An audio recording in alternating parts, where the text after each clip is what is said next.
Mine's at the very bottom. Okay, I just did it. Okay, now I'm going to share again, people. Okay. Pardon. It says it's recording now. Yeah. Okay. Now can people see my screen? Yes. And it's coming up. Tell me when. Good. Awesome. Awesome. Okay. Ash, you want to welcome and intro? Yes, absolutely. Welcome, everybody. I am so excited to have you all here. My name is Ashley Davis. I am the owner of My Lean Body Bootcamp, which is a local women's gym here in Bloomington Normal. And I'm really excited to have you all here. This is something that Rhonda and I have kind of been chatting about a little bit over the past probably 3 or 4 months, just about the knowledge that we've gained as we've read and done research and things like that, and how we want to pass that information along to all of you. Since you guys don't have to do as much research as we do, we can just kind of give you that information. And so that's why we're here today. This is really going to be the first of a few Zoom conferences that we're going to be having about the food that we eat, about the importance of knowing what you're putting into your body, and how that food is so much more than just calories you're eating, how your body uses it, how it's important for you to really think about what you're putting in. And so that's a little bit about me, what this class is about. I'm going to hand over to Rhonda so she can chat a little bit about her self. Yeah, thanks, Ash. Yeah, I'm super excited. When Ashley asked me to do this class with her, I was super excited because I'm really passionate about really sharing information. So a little bit about me. I've been actually working out at My Lean Body Bootcamp. It'll be my 9th year coming up next month. And if you knew me prior to that, I was just telling my husband, I took bowling in college for my PE credit. That's how much I don't like to work out. So the fact that I've been there for 9 years tells you something. But about 4 or 5 years ago, I started gaining the weight back that I had lost. And I found, I was looking for my own answers. So I found functional medicine, health coaching, got really interested in searching for my own answers. And literally for the last 4 or 5 years, that's what I've been doing for myself. And so that prior to my life, prior to kids, I was a high school science teacher. So this dovetailed really well for me because I love to help people learn. So I was excited to put this together and to help Ashley with this. So that's my story and where we're coming from, the two of us. So, all right. Just a little bit, real briefly, this is not meant for any substitute for any professional dietary advice, the typical disclaimer. Ash, I don't know if you need to say anything more about that. Nope, I think that covers it. Yeah, we are not medical professionals, yeah. So this is for informational purposes only. Okay, so Ashley and I, just to give you an overview here, we're going to cover 4 main topics of things we would like you to come away with and pieces of information. And then we're going to give you some tips and ideas at the end. And then following all of that, we'll answer some questions for you. So when we talk about food packaging, the stuff that you see in the aisles of the grocery store, the very first thing we want you to understand is the role of the FDA in the foods that we see in the grocery store. Now, they are the oversight governmental agency. And yes, they have a lot of rules and regulations, fortunately, so that we know what's in the packages that we buy. And a lot of the regulations are really around, they got to tell us the name of the product. They got to tell us how much is in it. It needs a food nutrition label, and it needs a list of ingredients. So if they put something in it, they do have to list it as in the ingredients. So there are laws and regulations around that, which most people understand. But what a lot of people don't know is the designation that the FDA uses for food additives and things, colorings and preservatives they put in the food. It goes by a concept called GRAS, or generally recognized as safe. And this takes a lot of people by surprise. And it's kind of a hard concept to explain. And so Ashley and I, we found this very short 3-minute video, and it does such a good job of explaining it to you. We thought it was worth the 3 minutes for you to watch it. So again, with my technology side here, I need to turn the volume way up on my computer so you guys can all hear this. And then I'm going to take my earphones out so I don't kill my hearing. So give me the thumbs up to make sure you guys can hear it, okay?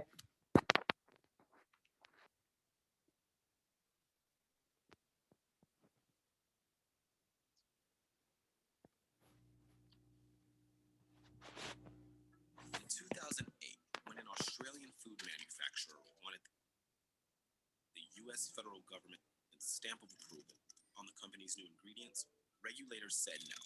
But go inside many American supermarkets and you'll find products containing them on the shelves.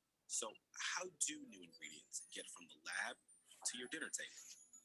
When companies create new food additives to improve their product's texture, taste, appearance, or to extend their shelf life, they have two choices.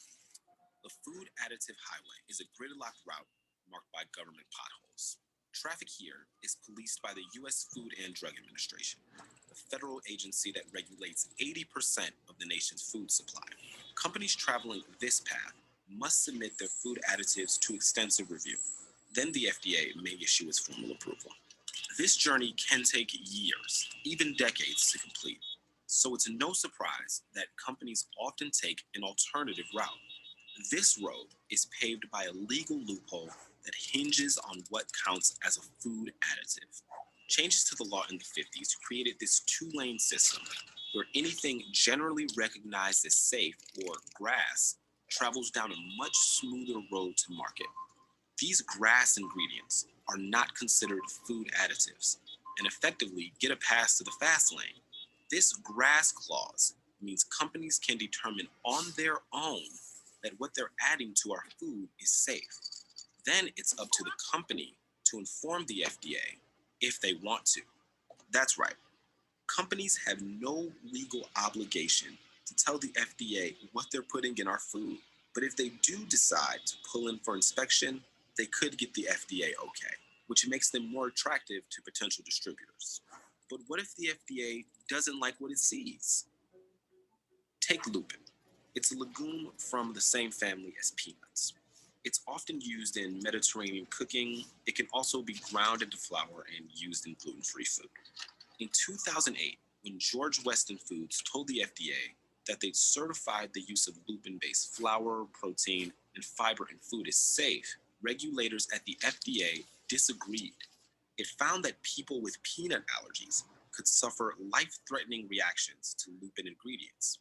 FDA officials said ingredient labels listing lupin wouldn't be enough to protect consumers. The regulators refused to agree that the ingredients were generally recognized as safe.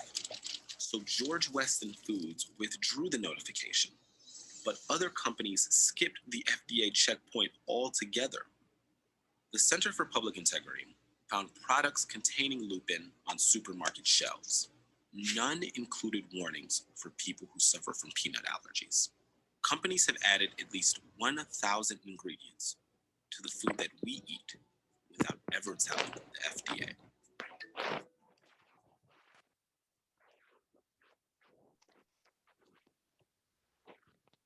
Okay, so I'm back. Can you still hear me too? Yes, okay. Yep. So yeah, that's beyond that, we're not going to really talk too much more about that, except that I just wanted to include this one last graphic to give you an idea of who the players are in the grocery store aisles when you go. So in the middle, you see some major food companies, the major food companies. There are 10 of them. And I don't know that this picture is 100% up to date, but it's probably close, as these things probably change all the time. But then you can see the web of the brands that they are responsible for. So I just wanted to leave you with this picture as kind of this foundational knowledge about what's in the grocery store and what's on the shelves. Okay, the second thing that we want to cover, and we're going to do a little deeper dive into this, but we really want to leave you with an understanding of those package claims that you see on the front. Um, it might surprise you, or maybe it doesn't, that there aren't many specific laws about what companies can and can't put on the front of a package.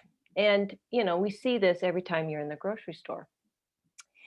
It's prime real estate, as you can understand, to get you to look at the product. And research shows that most consumers, if there is a claim on the front of the package, they believe that claim. So as you can imagine, it's a really good way to get your attention. And they will do it in a variety of ways. So it's just something that we really want you to remember, because they're trying to influence your purchase decision more than anything with what's on the front of the package. So one of the terms that we want to cover first in a little bit of detail is the word natural and all natural. And the first thing I want you to remember about this one, it is not regulated. So companies can say that if whenever they want to, and Mhm. they can show you that in a variety of ways. As a matter of fact, some companies, it's subtle on the front of a package, but then a lot of companies will actually put it in the actual product name. And we, as the consumer, we associate the word natural with being from nature and just being better for us. So you'll see it a lot. You see it a lot. In addition to that, you see it with the color green. And this is actually called, it's a marketing term, you might have heard of it, called greenwashing, because again, we associate the color green, being from nature, being better for us. I want to take, Absolutely. And yeah, go ahead, Ash. like there are good things that you can take from that packaging on the outside. And it's really like take that packaging on the outside and then it's reading what else is there. So, gravitate to Yeah. something that may say that it's natural and then just ensure that that is actually true by looking at the back, by reading the ingredients. And we're going to get into that as we kind of move through. Yeah. You guys are also going to get access to a sheet that's kind of going to give you a lot of these tips at the end of our presentation. I think we're probably going to email it out. So you guys, I see some of you guys keep taking notes, and that's awesome. But we're also going to give you like a little sheet to kind of help you with that information, so you guys know what we've talked about. Oh yeah, thanks. Sorry, Rhonda, go ahead. No, that's fine. I'm glad you remembered that. So I'm just going to take a brief minute to talk about natural flavoring. And you'll see this word a lot on packaging as well, a little bit more subtle sometimes. And you'll even see the word 100% natural. And this one's interesting, I thought. So I blew it up. Natural flavor with other natural flavor. So, which is such an interesting phrase. But I think it's really important for us to understand the difference between natural and artificial flavoring. So I think it's worth a couple minutes. Artificial flavoring is pretty self-explanatory, right? They take chemicals, they combine them together. So if this is what a vanilla molecule looks like, they can recreate it in the lab and come up with a synthetic flavor. So that's artificial flavoring, totally synthetic. Natural flavors, on the other hand, the only thing that's required is that they start with either a plant or an animal. And in that case, it literally can be just the molecule. So in the case of vanilla, it can be with that vanilla flavor molecule. Or you might be wondering what the beaver is. There is a molecule that they get out of the anal gland of the beaver that they can manipulate, and it becomes another vanilla flavor. And it's also used a lot in raspberry flavoring after it's manipulated. Okay, so a natural flavoring comes from a natural source to begin with, but can then be manipulated with various extracts and things. And that's what comes up with the flavorings that we're used to, the extracts that we're used to. And the thing that I think is very important to know is that these flavors are much more intense, because what's packaged food need to do? It needs to stay shelf stable. That's hard to say. And those flavors need to stay intense for the entire time. So those flavors have a way of hijacking our brains because they're super flavorful. And that makes us want to buy more. Okay. So just because it says natural flavoring does not, again, mean it's from nature. This is tricky too, because it won't necessarily always be a claim that you see on the front of a package. It will be in those ingredient lists, like Ashley mentioned. So, and we're going to get more into ingredient lists as we go on. And personally, this is a personal story because I was duped for the very longest time in that I liked RX bars because they sell themselves as only having egg whites, almonds, cashews, and dates, right? No BS. And I bought these for a long time till I turned the package over and I saw natural chocolate flavor. And like Ashley said, this isn't necessarily bad, but it makes it flavorful. And it was something that I really wanted. It's just, I want people to be aware of what those are. So if you are really interested in this, just go to YouTube and search a 60 Minutes episode called The Flavorist. So they will do a deep dive into flavorings, which is a super interesting YouTube video. YouTube video. Okay, so after natural flavorings, which aren't regulated, the next claim that we want to talk about is made with real fruit. And you see this a lot on packaging with all these pretty pictures of fruit. And basically you need to know that very rarely is that fruit actually in the actual product, but they can say that. Companies can say made with real fruit.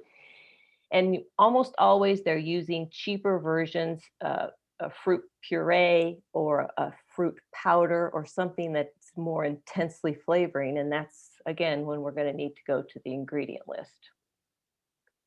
Yeah, absolutely. Just chime in, Ash. I know you've got some. Yeah.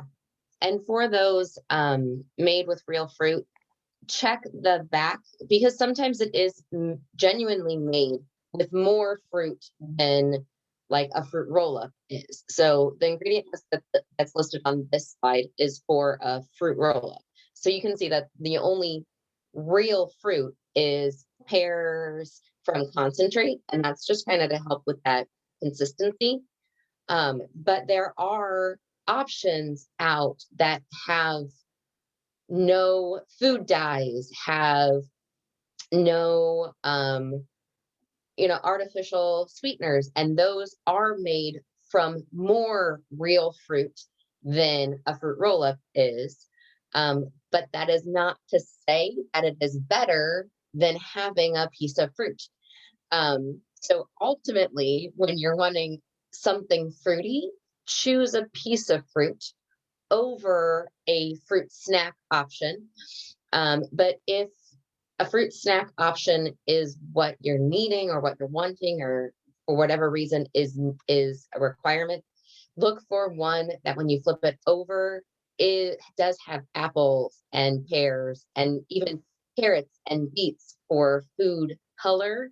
And stay away from things like red 40 and yellow 5 and 6 and blue 1. And hydrogenated oils and all of those things. So look for those fruit snacks because they do exist that have more fruit, less baked. And I know like Annie's has some that are pretty good. And there are some other more organic versions that are better options, but ultimately the best option is a whole fruit. So yeah.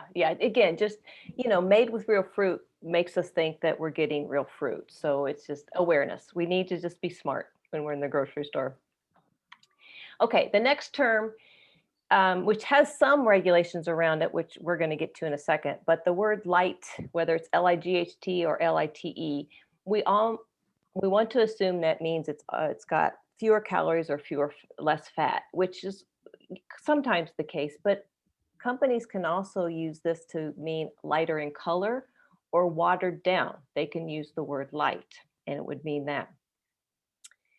And again, I'm going to get a little bit more specific about that here in a second. But let's go to multi-grain and made with whole grains. This is not a regulated term. Companies can put this on their packaging because we like to associate this with being better for our heart health. These little seals, stamps, I guess I should say, that you see are not regulated. The Whole Grain Council came up with these and this idea about whole grains. So it's confusing, to say the least. We think whole grain is going to mean you're getting that whole grain with the bran and all the fiber, and that's not necessarily the case. If you want that, you need to look for, there on the right, 100% whole wheat. Whereas the Cheez-Its crackers, you see that it says made with whole grain, but the first ingredient is just regular old flour. Okay, so if you want the whole grain, it has to say 100%. Just like this one, and then you've got to check the whole wheat flour is the first ingredient. Or here's bread again. So that's, you know, a real common product that people are looking for whole wheat. It either needs to say 100% whole wheat or whole grain. If it's just the brown stuff, you know, it's not going to be what you think you're getting. And oftentimes they're going to use, back to our flavorings and colorings, they're going to use caramel color to make that brown. Yep. Okay, moving on. Sugar-free and no sugar added is another claim you see a lot. So sugar-free, you can automatically assume artificial sweeteners. And Ashley and I aren't going to talk too much about sugar today because we want to do a whole entire class on sugar and sugar substitutes next month. So just know sugar-free is almost, well, pretty much always artificial sweeteners. The no sugar added is the confusing one. Okay, no sugar added does not mean sugar-free. And in this example of the naked juice, they clearly say on the label, no sugar added. And you're thinking this is good for me from a sugar standpoint. And you have to look at the nutrition facts and you see it's got 49 grams of sugar in it from just the ingredients that the juice is made of. So they didn't add anything on top. That just has that sugar in it. And just for reference, 49 grams of sugar is about a quarter of a cup. So it's a lot. Okay, now here's where some regulation comes into play with what they can put on the package. Light and low and reduced calorie and low, less, and reduced fat. I'm going to show you these, not like anybody can ever remember them, but low calorie does need to mean it has 40 calories or less. Light calorie does need to mean it has a third of the calories of a regular product, and reduced calorie does need to mean 25% or less. So there is some regulation around those product claims, which is good. Same thing with fat. They've got some very specific things about what those products need to mean. But here's where Ashley and I really want to bring your attention to something like a fat-free product, which needs, technically it can have 0.50 gram of fat, but okay, it's virtually fat-free. But like in the case of half and half, when they take out fat, or even when they take out calories, they need to add something back. So in this case, you can see that that's corn syrup. So yeah. And that's kind of what happened in the 90s when everything went fat-free. That was huge in the 90s, right? So we took out all of the fat and added in all of the sugar. Because you take fat out, well, now it doesn't taste very good. So then we add sugar in and then it tastes good again. So here you'll see, like for this half and half, it has 2 grams of sugar and it's added corn syrup. That shouldn't really be there. So it's just really important to kind of that. I'm so glad you guys are on this little class today so that you can learn, so that you can learn from this and see, wow, there is so much to see on that food label. Yeah, I want those words to trigger in your mind. Oh, it's low fat. Well, what does that mean? What does that mean it's got in it? Okay, low fat might be fine for you if those other ingredients are fine as well. So, and here's a great example, right? Mayonnaise. So here's regular mayonnaise and you look at the fat content, and according to the regulation, a light version has to have 50% or less of fat, and it does. Okay, so that's great if fat is the thing it's important to you, but again, it's important to go to the ingredient list and say, well, if they took the fat out, what did they add in? Okay, couple more here, and then we're gonna get more into the ingredient list. So low carb, and I put the parentheses around implied and keto because low is a regulated word. So food manufacturers aren't technically able to say low carbohydrate because there aren't any standards for carbohydrate. But food manufacturers are notorious for jumping on popular diet plans, which they're doing with low carb and keto right now. And so low carb, they'll get around that by saying things like zero net carbs, and then this just literally saying keto on products, again, to get people to buy that. But it is not a regulated term, so they can say that. Fortified and enriched. So in general, what this means when you see these terms on products is you need to think, okay, they've added in vitamins and minerals. In the case of bread, oftentimes it means they've processed the wheat and the flours to the point where those things have been stripped away. So they've added them back in, or they've added some more, just again, as more of a marketing tool. In the case of something like a rice milk, which doesn't have the nutrient profile of cow's milk, it makes sense that they would want to add in the vitamin D and stuff, like cow's milk would have. But in the case of something not so great, like a cookie, they're going to enrich it or fortify it with calcium. That's just marketing. It's really just to make you think it's better for you than it really is. Okay. Gluten-free, couple more here. Gluten-free is not a regulated term.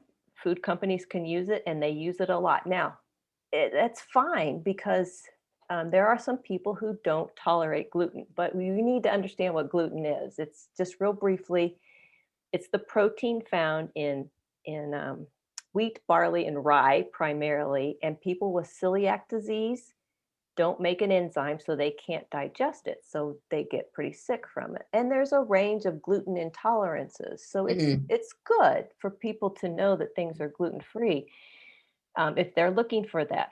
The thing that gets me is that products will put gluten-free on their labels when theoretically there shouldn't be any gluten in them to begin with, unless they were processed in the same factory as something with gluten. But like a fruit snack, it doesn't have wheat in it, so it wouldn't have gluten to begin with. A sweet potato chip should theoretically just be sweet potatoes and oil and salt.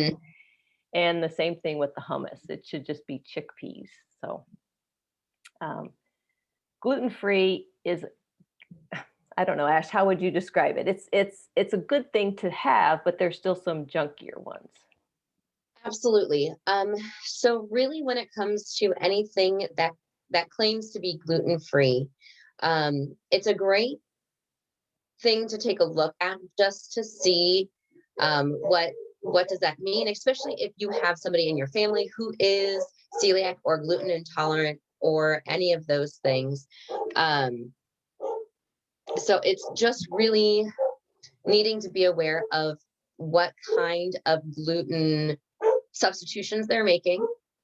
So things like rice and corn flour are often used as substitutions, but making it gluten-free does not necessarily make it healthy either. So like in the case of these Pop-Tarts, they have pretty much the same amount of sugar as a regular Pop-Tart. It's just made with gluten-free flour.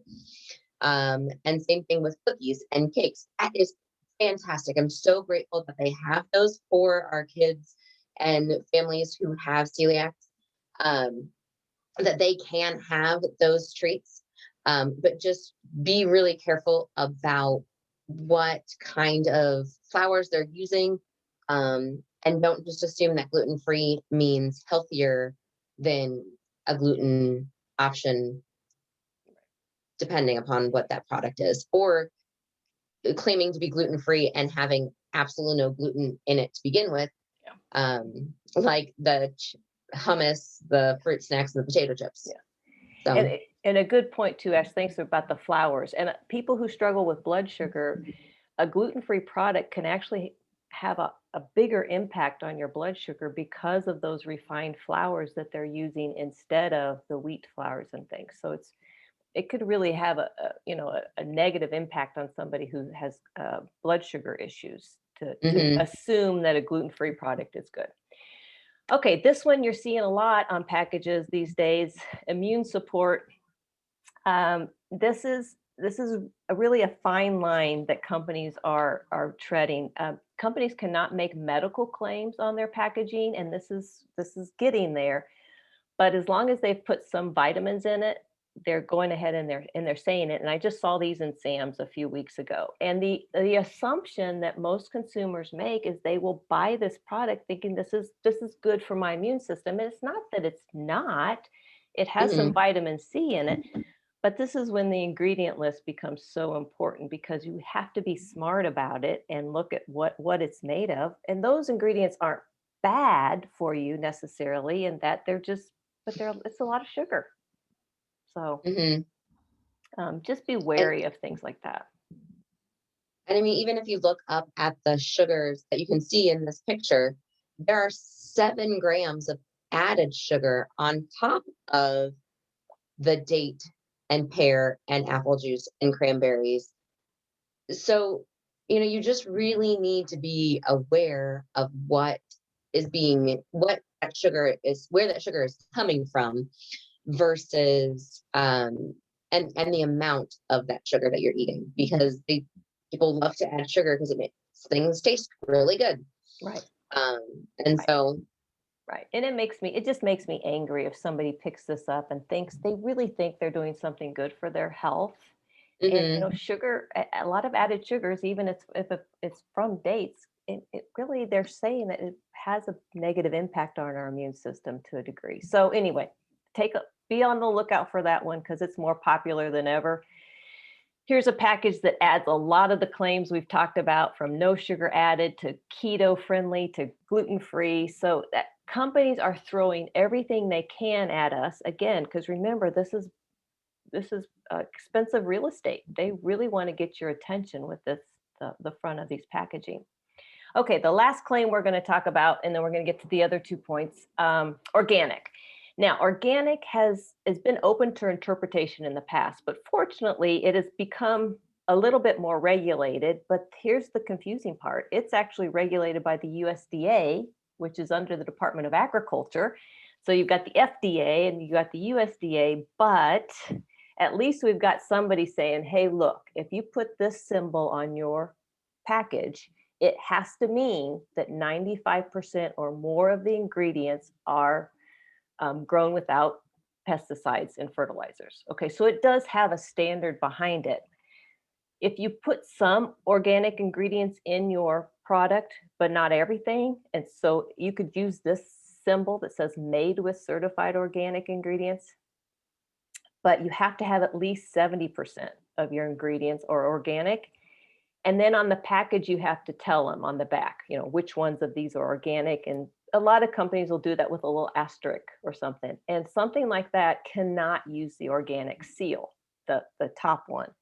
But because they want to get your attention, they've taken that organic seal and they've created all kinds of knockoffs. So be on the look for these, in that, okay, they might be organic, but they might not. mhm. Okay. So they can maybe have 1 or 2 organic things in there and still and use a symbol like this. And just like gluten free, what Ashley was saying, organic doesn't necessarily mean healthy. Mhm. In the case of these um, granola bars, and organic sugar it's still sugar. So, but if you're going to use sugar, it's a pretty good option, right? Yeah. Okay, so we've looked at the FDA, we've seen what they do regulate and don't regulate.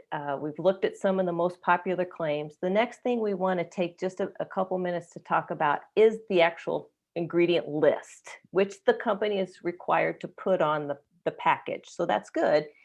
And what we want you to know about that list is it's in descending order from highest amount to the lowest amount. So we're going to look at just a few. So this Prego sauce, the first ingredient is tomato puree. It's always a good rule of thumb to look at the first 3 to 5 ingredients.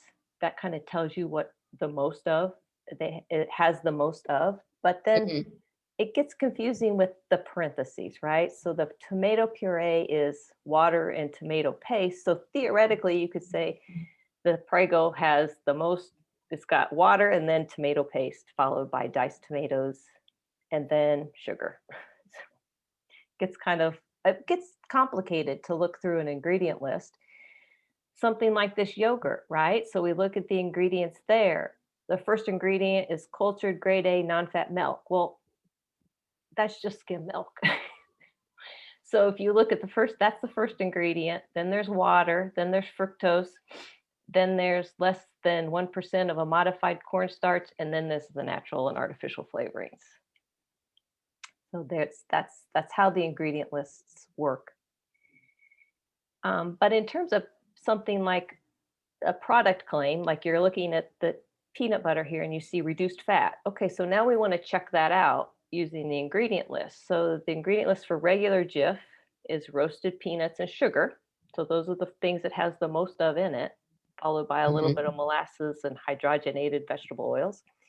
But the reduced fat, remember we talked about if they took the fat out, what did they add in?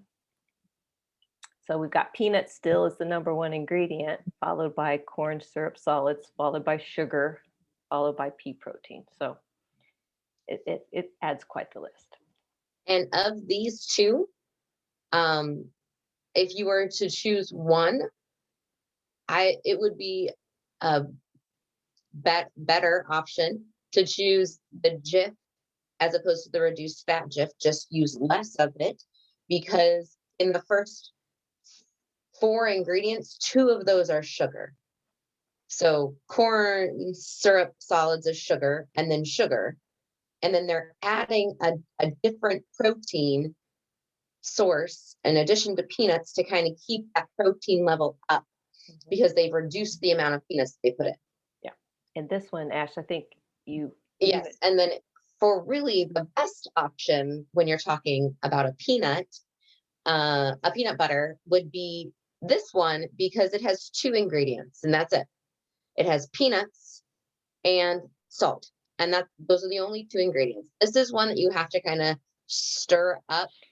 And what I've actually come to do in our house is I stir it up really, really, really, really, really, really well, and then I stick it in our refrigerator.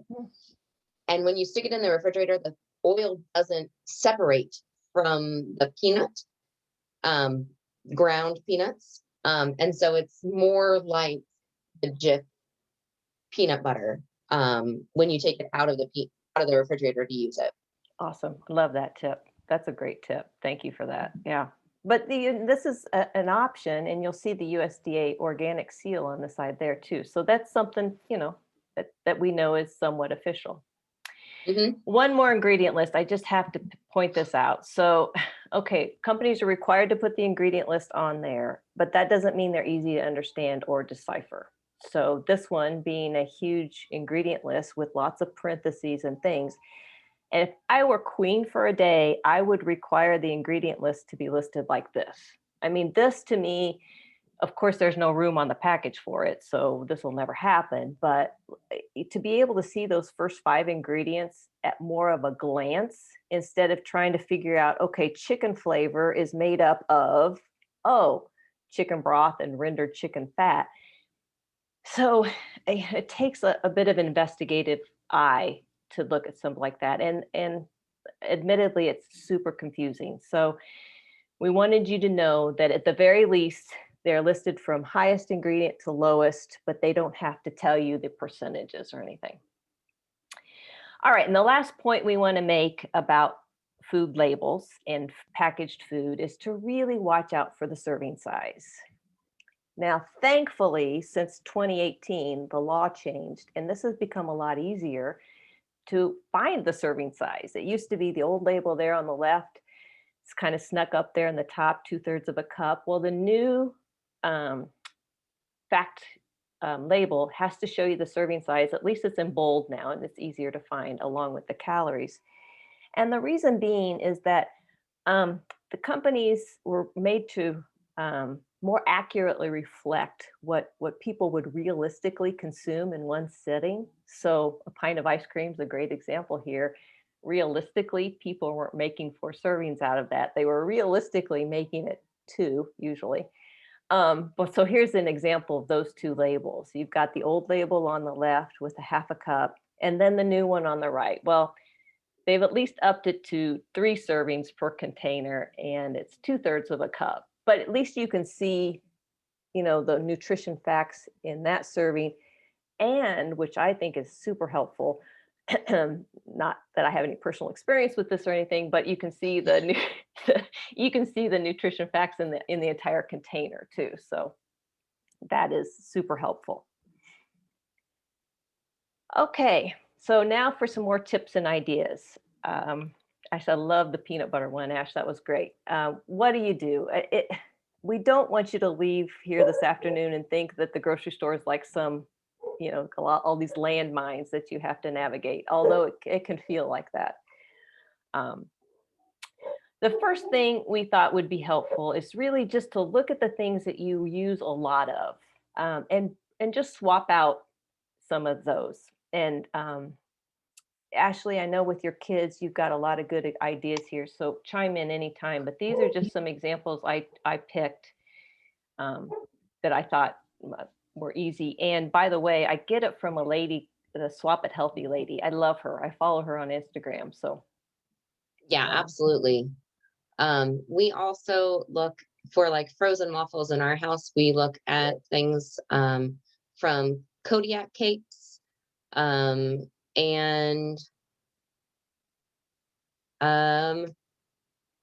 Vans Organic, I think, is another one that we've used in the past.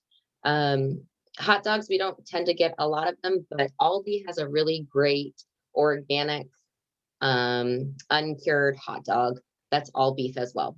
yeah, yeah. And that's the thing I love about following people like, oh, here she is. This is the Maria, the Swap It Healthy lady.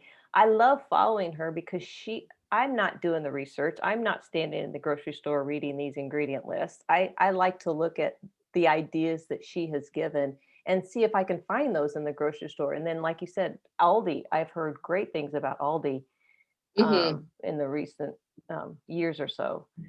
I will warn you though, when people go to some of these other brands, remember what we talked about with natural flavoring. If Yes. it's a better brand, it may not have the natural flavoring in it, so it's not going to excite our brain. So a lot of people, you have to give your taste buds a little bit of time sometimes with those.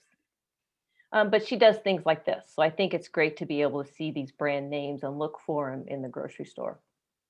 hmm Okay, second thing. Did you have anything else there, Ash, with your kids or anything? I always, so for my children, we've been working on swapping their foods slowly but surely. And it's not a quick thing because their brain is so much more receptive to those chemicals. Um, and so it tends to take us 2 or 3 different steps to get us to where I'd like them to be. So like for peanut butter, for example, like they really loved Jif peanut butter. Well, then we moved to like a more natural peanut butter that had 3 ingredients. So it had sugar, it had peanuts, salt, and sugar. And then we slowly moved them towards now they just eat the ones that we do, which is peanuts and salt. But it's kind of like that slow progression. Um, both of my children suffer from ADHD, so we've never done things that have a lot of food dyes in them because food dyes are tied to high brain chemistry and it causes a lot of ADHD issues. So my kids have never really had Cheetos or Doritos, but we have done some non-food dyed versions of those. And so it's just kind of like swapping those out as well as we move through our food progression. It's never overnight. It's not overnight for myself. It's not overnight for my husband. It takes time for our brain to adjust and not crave that sweet, or that hit of like that artificial or natural flavoring, that we're so used to. So Yeah. give yourself time, but start thinking about those swaps that you can start making. Yeah. Um, That's a good way to and- put it. Give you that hit. I'm sorry, I cut you off. no, you're fine. Okay.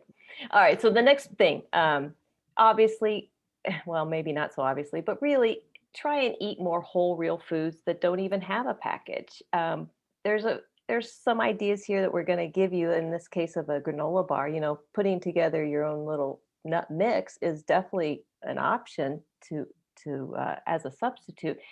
Word of caution here, in that this would also include a packaged food. Okay. But you're assuming, okay, it's cranberries, it's just cranberries, but still, you got to turn it over. You got to look at that ingredient list. Dried fruits are notorious for having a lot of sugar in them, even though they themselves have a lot of sugar naturally. But again, take a look at that added sugar and the serving size. Even if you find this less sugar version, great, maybe, right? You still got to turn it over and take a look at what that is. Even a store brand. I was in the store with my husband and he's picking up these dried cranberries, and you just assume they are just dried cranberries. But these labels, I think, are even trickier because I feel like they're harder to read, but the sugar's still there. You know, and then you've got to really dig to find that added sugar in these. And then the serving size could be different as well.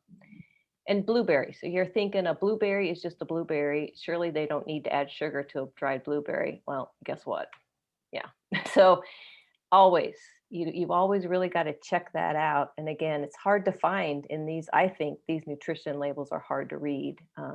And yeah, a serving of dried blueberries has actually got three and almost a half teaspoons of sugar with it. So crazy. So it's a great idea, but again, you just have to use caution. But swaps, like, you know, maybe try and swap out some of your lunch meat for some just, you know, regular chicken breast there. As Ashley talked about earlier, a piece of fruit instead of the fruit roll-ups or the packaged fruit. And anytime you can, of course, any convenience meal that you get frozen is going to have a ton more ingredients in it that may or may not mesh with your digestive system, or in the case like Ashley was talking about with the kids and ADHD chemicals and the hit to our brain. So anytime you can swap those out, that's always a good idea. Other ideas there, Ash? No, I don't think so. I was just trying to think through. I mean, we really try and stick with if it didn't come from the earth or live on the earth, we don't really like to eat it. But that's not, like, we're not hard and fast with that in our lives. So we do have things like lunch meat and things like that, but we just choose brands that I know are more whole and less processed. When it comes to our lunch meat, like we do like Boar's Head lunch meat, which I feel like is just a little bit of a better option than like Sara Lee, or something like that. So there's always this like range that we can work in, that, you know, you can kind of find that spot that you can move to today. And then once you're there, you can take another step and maybe move a little bit closer to what that product is in its natural step, in that natural state. Love that. Oh, yeah, I love that. It's a progression, right? It's an evolution to just change just a few things here and there and just move towards that. That's a great way to put it. Okay, so always stay alert to the common used package claims like we talked about, and just remember that the front of that package is meant to advertise to you, and they know that you will believe it if they put it on the package, whether or not it's regulated. So be very cautious when you see what's on the front of the package, that's there. And especially when marketing to children. Yeah, 100%. So like all of these are bright and colorful, and they are marketing towards kids. And as soon as you have kids who can read, they're like, but look, mom, it says it's heart healthy, or look, it has, you know, immune support, or look, it has vitamins or servings of vegetables. And then it's all about teaching them how to read those packages, how to turn it over, how to look at that nutrition label, read the ingredient list. And that's like what I do with my two children is they will look at the nutrition label and say, oh, a serving size is this. Let me get out that measuring cup. Oh, it says that I should have this much. Okay. You know, they look at things like added sugar. They look at the ingredient list. They look at serving sizes just to be sure that they understand like what they're getting. And we've talked a lot about like what the claims are on the front of the package and how that's not true to what it is inside the package. Yeah. Yes. That's so great. Yeah. Kids need to know that because they are so vulnerable for sure. All right, number 4, look for short ingredient lists. It's always a great place to start where you look for short, not just short, but it's got ingredients in it that you can understand. And it really is not too complicated to look at. They are out there. And I will tell you from my experience, I tend to find them higher up on the shelves. And for someone like you, Ash, that's really annoying. Even for me, it's annoying, but you will tend to find the better brands higher for whatever reason.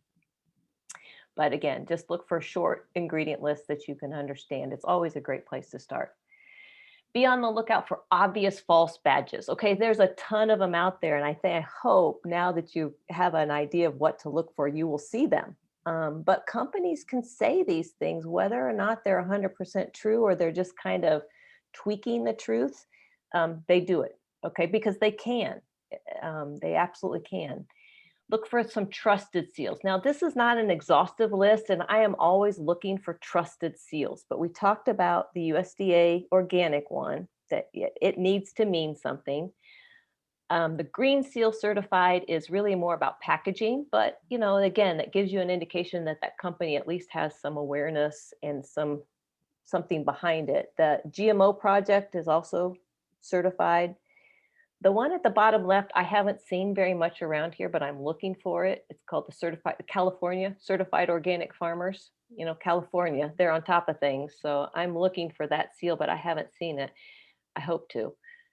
Fair trade, again, it has more to do with the business side of the product, but it gives you an indication to maybe the quality of the company. Mm-hmm. And the certified humane is more about meat products. Well, it is about meat products, and we're going to try and talk about that in 2 months. So, okay. And the last tip we've got for you before we take some questions here, just keep learning. Look for some non-mainstream things, like I gave you the Swap It Healthy lady, but I like to follow Vani Hari. She's the food babe. She does posts like this that I love because European countries don't allow some of the ingredients that we allow. So she does these side-by-side comparisons, which I think is awesome.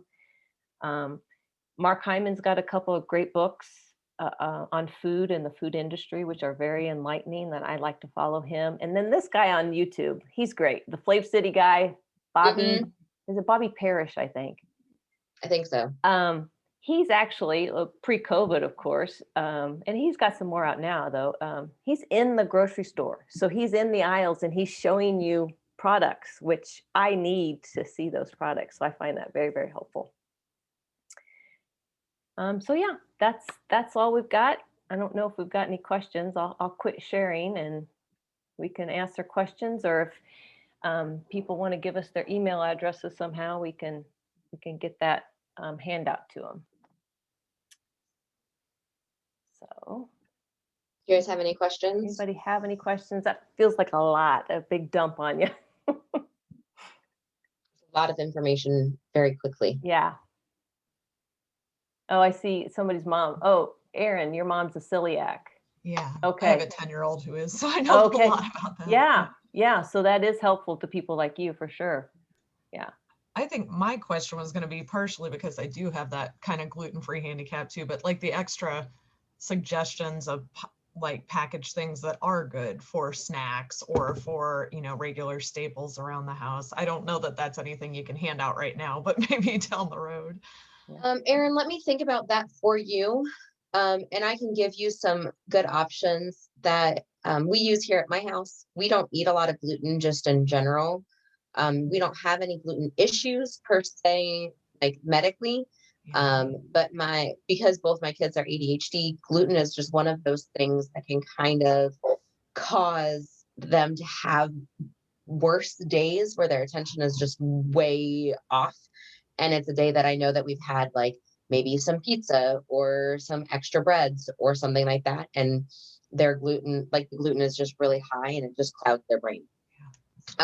So let me think about some of those packaged items for you that you can have for snacks. Cause I know it's so hard, especially when kids are in school. Right. Like Packaged some of those lunches. things. Yeah, absolutely. So let me Also, get I do have two who aren't celiac, and they're huge on like the carb and sugar thing. So we're trying to encourage them to eat healthier, but it's hard. So that's It why I is. was kind of It is. interested there too. Okay. Yeah. If we don't have your email address for whatever reason, go ahead and pop it in the chat, and I will make sure we get those email addresses so we can give you that PDF. If I were really technically able, I would put it in there right now, but I'll try. Any other questions? Does anybody have that we? Barb had a question. It's in the chat.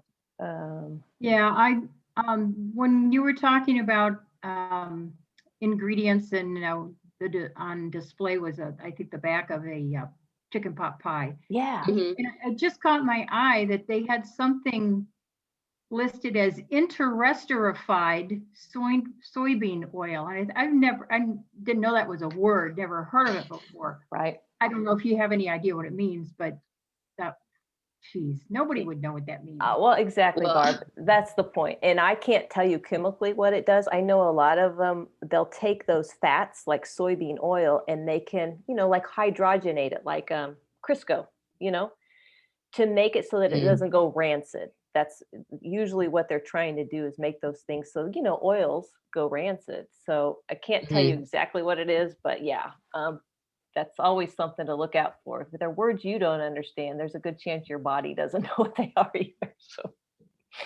great And catch. Aaron, with your question about modified food starches or maltodextrin, so those are just really like to help the food stay shelf safe longer. And maltodextrin is a form of sugar, so it's to make it taste better.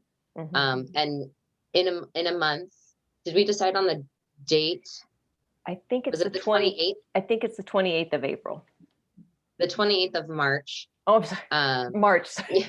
Yeah, the 28th of March. Okay. We're going to be doing another one of these that's talking solely about the variety of names of sugar.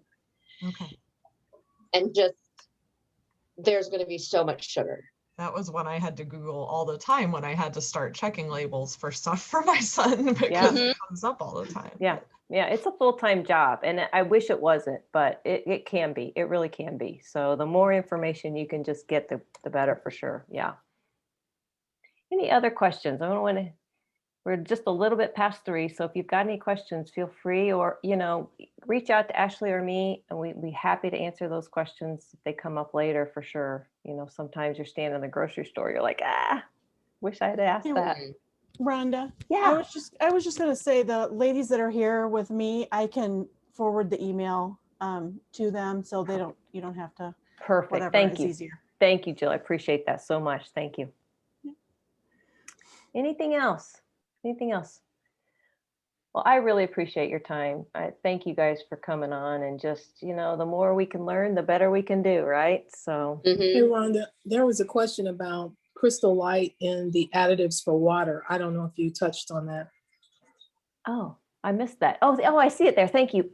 Yeah, we will dive into water flavorings next month too. Just in general, think about this.